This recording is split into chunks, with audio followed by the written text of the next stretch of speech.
June 13th, 2014. Guys, we're looking at the heliospheric tomography model. The red line is solar wind speed. The black line is plasma density. Notice at the bottom, today's date, June 13th. That's what they're talking about coming in from the X-flares today. Notice, again, look at your velocity, over 600 kilometers per second, probably closer to 7. You'll see some of the peaking in that. But on the 16th in the black line, that is density. See that? Now, that is from the flare that I showed you this morning coming off the sun this morning.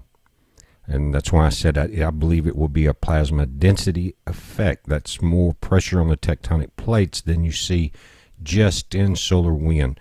Now, notice this model looks strange, but it's rolling up and down on both sides, trying to adjust for that.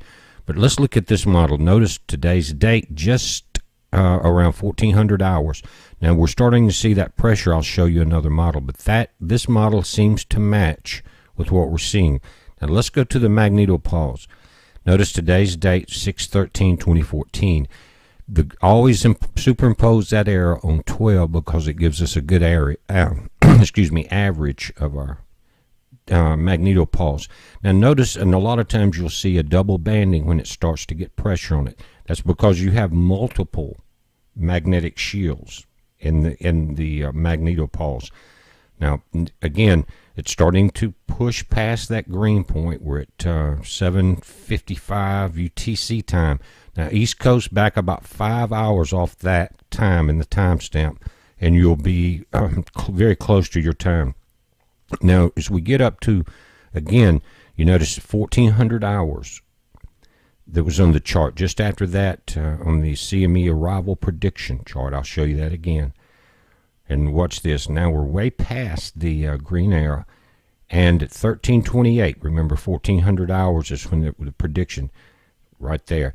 But look, we're at triple bands. That third shield that you normally don't see here unless it's a lot of compression has compressed that far. These are the last frames from the magnetopause, 1328. Very close. These models are close enough to me to work with. But it's a heads up on that, guys. Let's pay attention to this. Again, those X-flares were strong when this is what we have been watching. It's getting here now. Let's watch the effects. It's a highly electrical event. That means heat as much as pressure.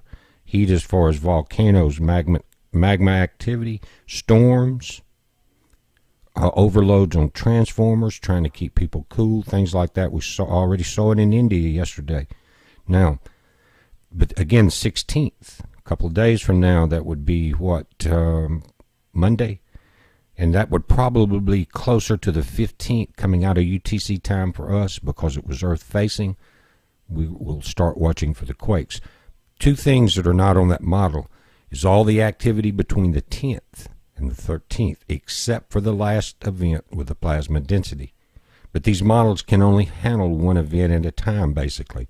So we'll keep it updated over the weekend, guys. Heads up, be safe. Also, at 5 p.m. Central today, join us at Blog Talk Radio Live. Heads up.